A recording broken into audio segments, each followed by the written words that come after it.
Shalom. As we continue our study, we are, as always, under 2 Timothy chapter 2, verse 15, which encourages us to study to show ourselves approved unto the Most High, workmen who need not be ashamed, rightly dividing the word of truth. And as 2 Timothy chapter 3, verse 16 states, all scripture is God-breathed and is profitable for doctrine, for reproof, for correction, for instruction in righteousness, that the person of the Most High may be complete, thoroughly furnished unto every good work. So as we begin our study during this session, we are reminded that we were looking at the 17th proverb, Proverbs chapter 17, and we were looking primarily at the idea presented in Proverbs 17 as to how from the top of the nation, the Most High's will is to be carried out and accomplished through, first of all, personal response to what the word of the Most High says, as the scriptures had already said, that all scripture is God breathed. So what is God breathed into his people? He's breathed a system of life. And so when we look at the Proverbs, we know that we're looking at going, as we go back and rebuild what has been torn down by sin, the Proverbs are a good place to start. So we were doing that and had stopped at Proverbs chapter 17. But as we were continuing our lesson, we also focused on, Ephesians chapter 6. And we're going to look at several verses here because this is directly related to where we find ourselves in this hour. And it's in starting at verse 10. It says, finally, be strong in the Most High and his mighty power. Put on the full armor of the Most High so that you can make your stand against the devil's schemes. For our struggle is not against flesh and blood, but against the rulers, against the authorities, against the powers of this world's darkness, against the spiritual forces of evil in the heavenly realms. And if you were to look up those in the King James version of the Bible, this version here is the Berean Study Bible version, but the King James version says, our struggle is not against flesh and blood, but against principalities, against powers, against the rulers of the darkness of this world, against spiritual wickedness in high places. So we're going to be looking more specifically at that. Well, we've already done that in our past session, so we're going to continue doing that, but I wanted to read that first. So let's go ahead, continue with the study with that scripture in mind. So we've been looking at going back and rebuilding our society, and we are using the building blocks that are based on Proverbs. The hindrances to that were first experienced when the children of Israel under Ezra and Nehemiah went back into the land after being in captivity for 70 years to rebuild. The reason they had to go into captivity was because they were in rebellion to the Most High, and it had gotten to the point where he had them overrun by the Chaldeans or Babylon, if you will, under Nebuchadnezzar. And so after 70 years, the prophet Daniel was praying and fasting and asking when they were going to be allowed back into the land. And that is when we pick up with Ezra and Nehemiah, which we've also studied about. But as they went back, they were told to go back, repair the breach, and then rebuild temple complex, which included repairing the breach. We saw that the breach was the protective fence, if you will, or the protective area around the temple complex, keeping that which is unwanted on the outside and keeping that which is precious on the inside. So as we saw what they did when they went back, they had to go back it as the territory was in a state of hostility towards them. So they saw human beings coming against what they were trying to do as they were trying to rebuild. Well, we're in the same situation on a spiritual level in the things that we're doing today. We have been told now that we're at the end of the days, and now it's time for the Most High's people to return to be rebuilding what we had allowed to destroy us by sin and by rebellion. So that's what we're doing. We're going back and rebuilding. And as we pondered what that looks like, that's how the Proverbs came up, because Proverbs are actually the building blocks of an individual and their walk with the Most High, but also as a people group. And all of those rebuilding activities start from the top of the society, or from those who are in positions of leadership, because the Proverbs are actually sayings from the king to the king's son as to how he should rule the entire nation. But in order for the nation to be ruled properly, the king's son has to have the right building blocks, if you will, and that's where the Proverbs came in. So as we were going through that, we also understand that we are in a situation in real time when we're going back and rebuilding, also in a hostile environment. And that's how we get to what we were talking about the last time, where we understand from Ephesians chapter 11 that we're not wrestling against flesh and blood, which is what I'm sorry, chapter 6, verse 11.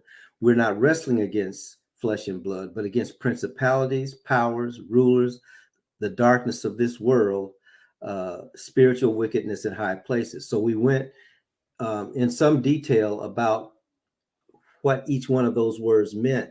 And we saw that a principality is like the beginning of a thing. So when you're talking about the Most High's people being at war against principalities rather than human beings, we see that from the very beginning, that's what we're wrestling against. Okay, we're wrestling from the very outset of sin when it came upon the earth, but also when it comes upon us. And that we saw the word powers, exousia, is one who has authority over, and one who has the law on their side. And in a spiritual war, that one that has the power is the principality. In other words, is that evil which was from the beginning, when the man and the woman struggled with evil in the garden. Okay, and then we see the word rulers, cosmocrator, being the lord of the word, or the prince of this age. That is a manifestation again of an old beginning, which was a beginning of rebellion, being handed, and therefore the earth being handed over to the spirit of rebellion. And there are individuals who are lording over that process. And that whole process is a dark process. It's darkness, the rulers of the darkness of this age. So we also saw that darkness has to do with obscurity or shadiness. In other words, if you're not looking, or even if you are looking and things are dark, you can't see clearly. So there's obscurity involved, which spiritually is talking about ignorance when it comes to the divine will of the Most High and our divine duties accompanying that will. So we've been living in a world of darkness. Andre Crouch used to sing a song like that, living in a world of darkness. He brought me the light. Okay, so the word of the Most High brings light to us as we're in darkness. But once we become a part of his kingdom, we also understand that we're warring against an old principality, a very beginning thing that brought darkness on the world, or more specifically, on this present age. We are in an age of darkness. And that's why it's so difficult to see any positive progress, if you will, toward righteousness, because the age that we're living in is not a righteous age, despite the words that come from those who rule this world, that those who rule this world or this age at this particular point in time live where we live. Okay, those are the rulers. All right. But they're lording over a dark age. All right. So although they say that we were in an age of enlightenment, actually that's just the opposite of what has been going on. So we are at the end of this dark age, and those who are ruling over it. And then we realize that the word spiritual is relating, basically the spiritual is that area in our realm that is not carnal. In other words, it's not based on our flesh and our blood, but it's the area in the spirit between us and the Most High. Okay, so that's it's called the spirit world, if you will. Okay, so but the spirit world is that which possesses the nature of the rational soul. Although it is spiritual, it's inferior to the Most High. Okay, so we talked about those definitions. So when the scriptures say we're not wrestling against flesh and blood, in other words, we're not wrestling against human beings. We're wrestling against the spiritual wickedness that is driving the human beings that we find ourselves in direct conflict. So if we only focus on the human beings, even if we overcome them in a fleshly way, let's say we kill them, okay, they're going to be replaced because the spirit that was in them is still around. And that's what we're dealing with. So that's why what we see is it seems like evil always wins out in this world. And that's because this is the age that evil is supposed to be here. Once again, you have to look at who is in control of this age. And the flesh and blood people that are in control of this age are those who are causing us the issues, but they're actually working at the behest of that principality, that spirit of rebellion, that power over the entire world and over the entire age. Okay, so we also looked up the word wickedness, and that spiritual wickedness is depravity. Okay, it has to do with malice. It has to do with the iniquity that abounds in this world, and it's taking place, as the scriptures say, in heavenly places. All right, so we're living on the earth, but the wickedness that is controlling everything is in the heavenly realm. That's why Satan is called the prince of the power of the air. It's right above us. Now, we've talked on several occasions about the fact that there are a number of heavens, if you will, but the heaven that's right above us, this heavenly realm, is actually under the control of the evil one. That's why when Yeshua, Jesus, was tempted in the wilderness, the devil took him into a high mountain and showed him all the kingdoms of the world and said, I'll give you anything in this world that you want. All you have to do is bow down and worship me, because it's been given to me, and basically I'm in charge of it. Okay, so everything under heaven had been given charge to the devil, not by the Most High, but by those who gave up their authority in the garden. So those high places, that is the heavenly realm. That's where all of this battle is taking place. And that again is why it's hard for us to see any kind of substantive and positive changes on the earth, because that spirit is still in control. And that's what Ephesians chapter 6 is telling us. We're underneath those kinds of constraints. So the high places, things that take place in heaven, the heavenly regions, that now there's one heaven that's the abode of the Most High and his angels. Okay. Then the lower heavens includes the stars and the heavens of the clouds. There's also a heavenly temple or sanctuary, but underneath the Most High, we have this other heavenly realm that the angels who are in rebellion along with Satan are operating in. Angelic beings have been here. They're here now. They will be around, but the Most High has a place for them. That's why there's a scripture that says that human beings who are in rebellion to the Most High are going to be sent to the lake of fire that was prepared for Satan and his angels. Okay, so the lake of fire, they have not been sent into yet. And that's why things are the way they are. But once we become a part of the kingdom, their realm does not supersede our status with the Most High, because he is greater than the satanic realm. But that satanic, there's always going to be a Satan. The question is, will Satan always rule? And the answer is absolutely not.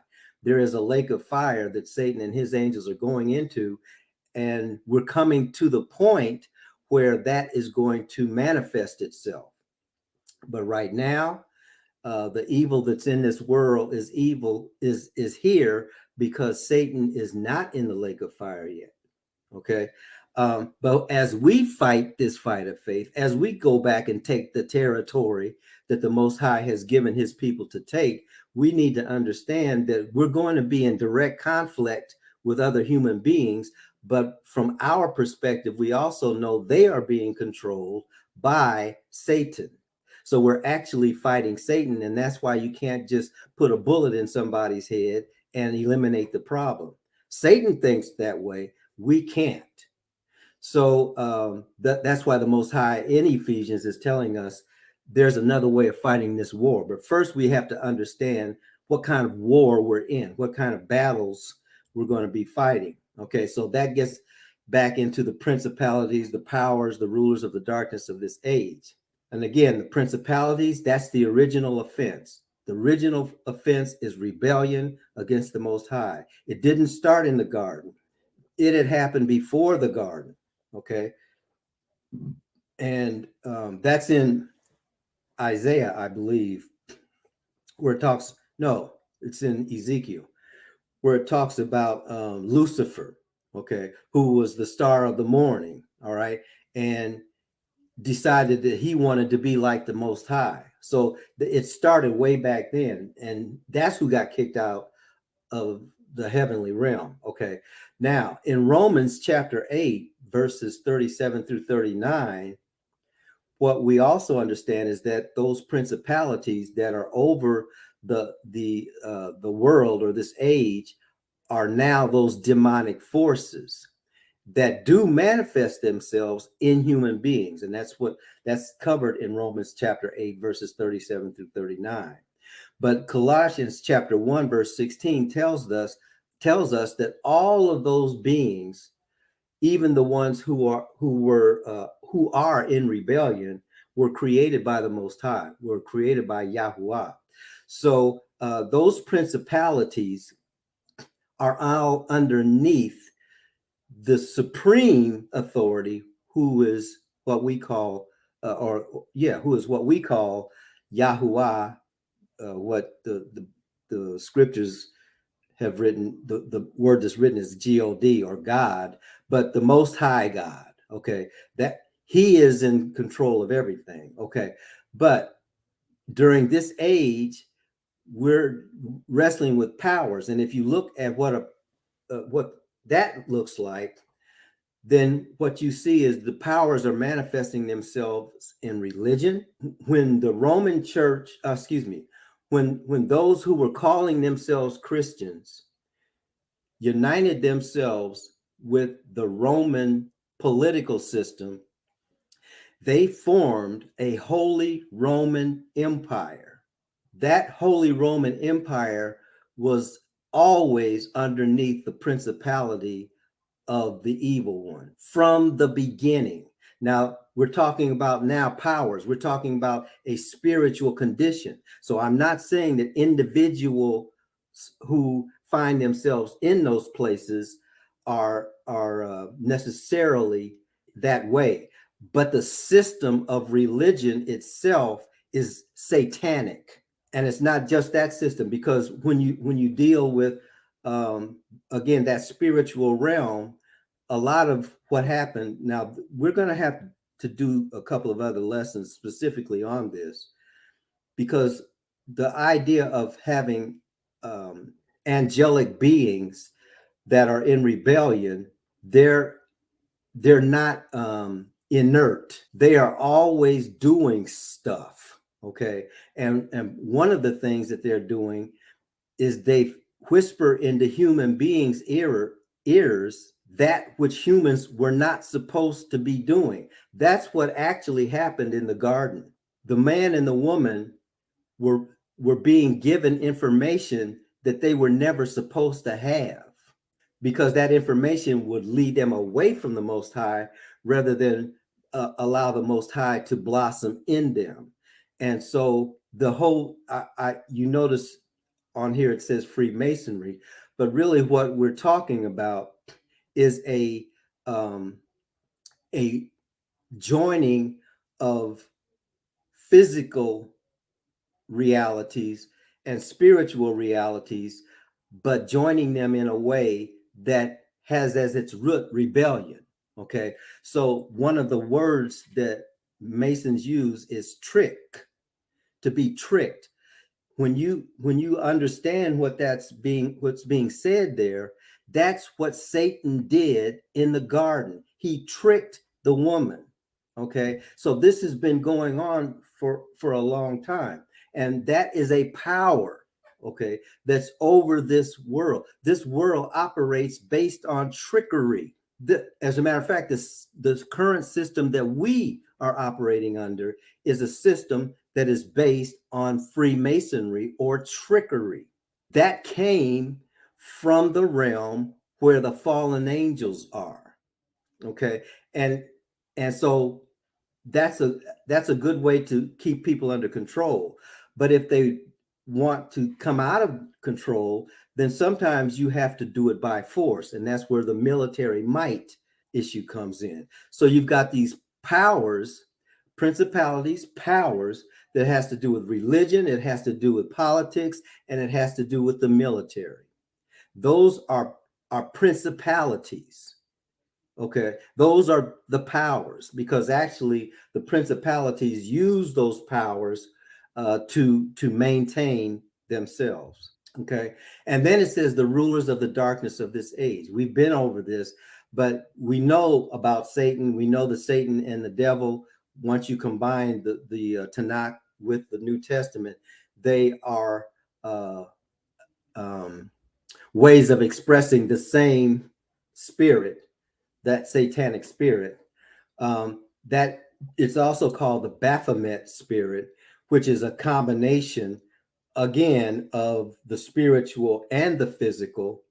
By the way, Baphomet is a transsexual god, object of worship. Okay, it's a object of worship. I said transsexual, but it could also be transhuman,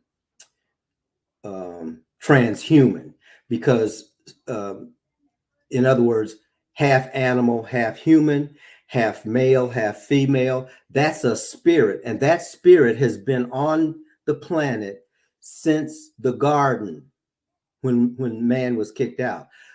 Sometimes it manifests itself into what is called Baal. Okay, that's another god of this world, and that ruler over the darkness of this age is still in existence. See, all of these things, they may go under different names, and this goes back to the trickery part. Okay, they may have different names. We may not use these names in 2022, but the spirit has not changed.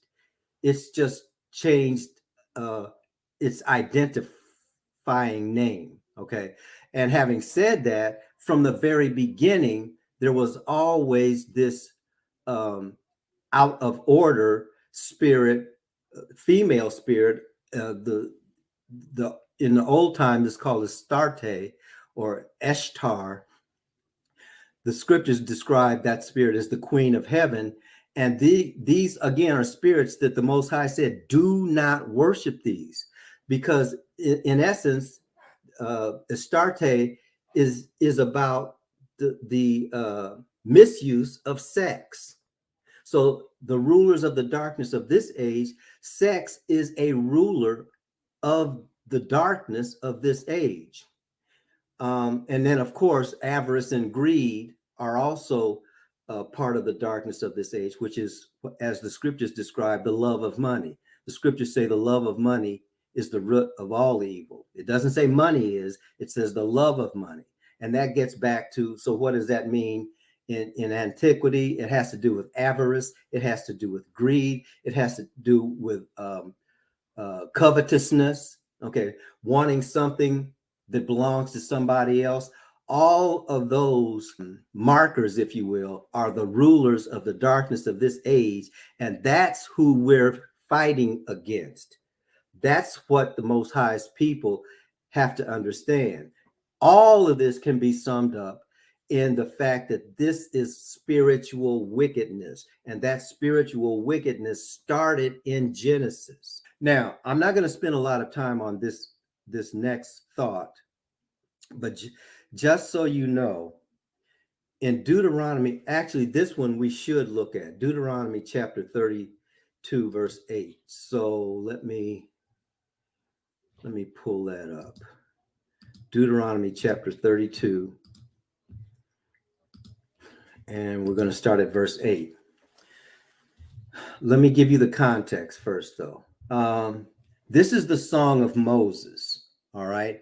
Deuteronomy 32 is at the very end of Deuteronomy, which is the second word or the second telling, where right before the children of Israel are going to be going into the land promised to them by the Most High, being led by Joshua, because Moses is not going to be able to enter the land with them. But before they leave, Moses gives, if you will, a soul dump into his people. He gives his people everything that the Most High gave him.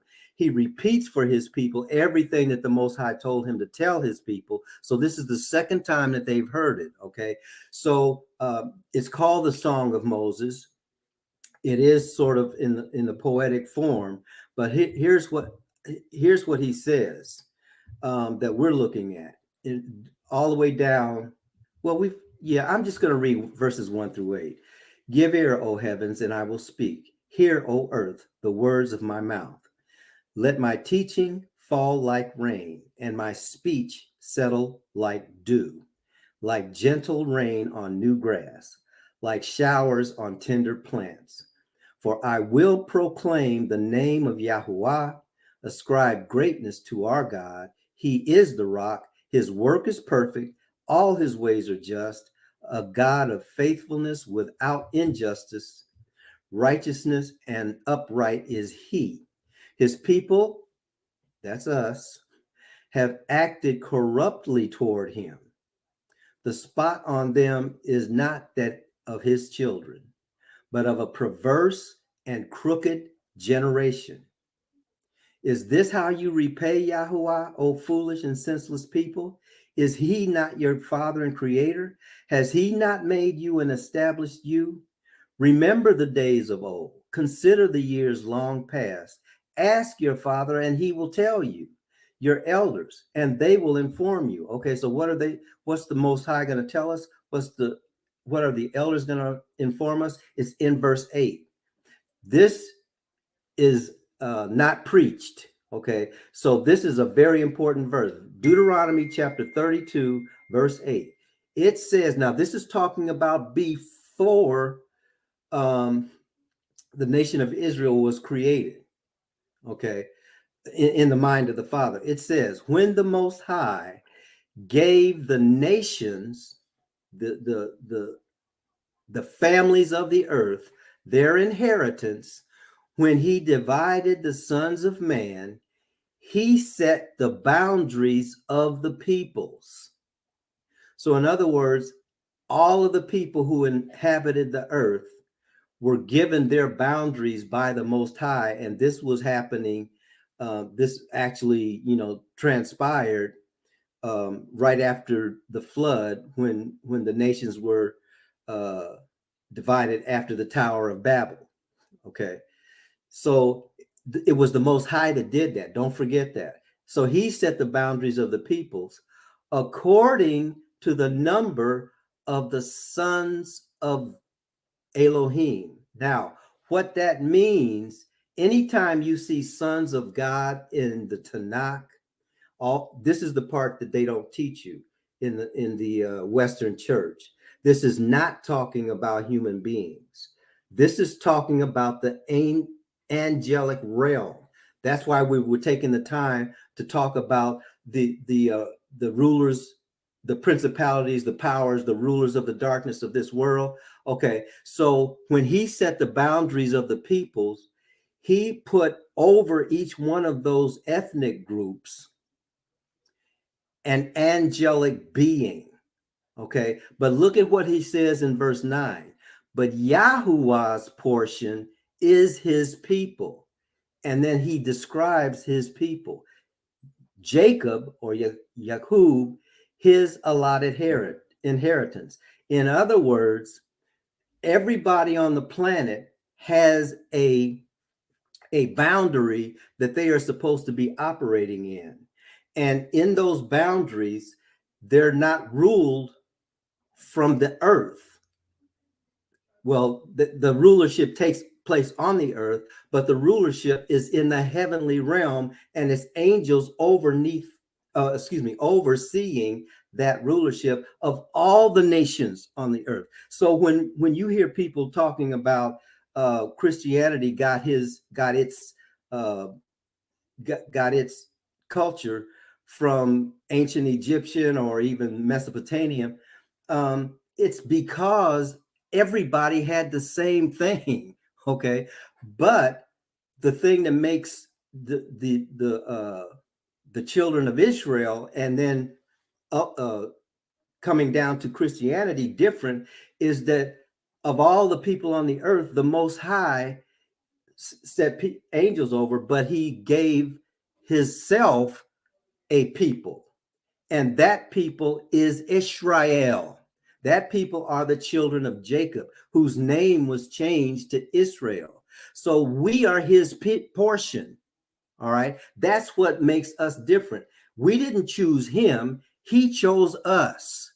Okay, he's the one that found us in a desert land, in a barren, howling wilderness, and he surrounded us, he instructed us, he guarded us as the apple of his eye. We've talked about the apple of the eye before. He saw us as the little man when he looked in our eyes. Who is the little man? It's him. He saw himself in us. He did that. Okay, so when the scriptures say we don't wrestle against flesh and blood, but against principalities, powers, against the rulers of the darkness of this world, against spiritual wickedness in high places, he's letting his people know this is not about you. This is about me. But you're my representative on the earth, and nobody can come to the Most High except they come the way that I say. And I've given that blessing to my people Israel, not because of who we are, but because of whose we are. Because our job as his portion, as his inheritance was to make sure that the Messiah came. And that's who Yeshua is. Okay, so we wanted to praise the Most High, first of all, for that word of wisdom that he has given. I think that's probably where we'll stop the lesson for this session. So as we go back and rebuild, it's not us, Israel, that has the wherewithal. It's whose we are, and it's the purpose that he has given us is to be a light to the world. It's to be the city set on a hill. It's to be the salt of the earth. He chose us. We didn't choose him. Our encouragement is to respect what he has chosen. But from the very beginning, his idea, because don't forget, the angelic beings are all under him. He created them just like he created us. He created us a little lower than the angels, but he still created the angels. All right. So his desire is to bring everything about and in his kingdom into order. So we're the last ones. Okay. We're the ones that are out of order, and he's going to straighten us out. Then he's going to send the rebellious angels into the lake of fire. But in the meantime, we've got work to do. We have to take the territory back. Okay. So that how we do that is what we'll be talking about the next time. All this has to do with going back and rebuilding. Father, bless you and keep you. The Father, make his face to shine upon you and be gracious to you. Father, lift up his countenance upon you and give you his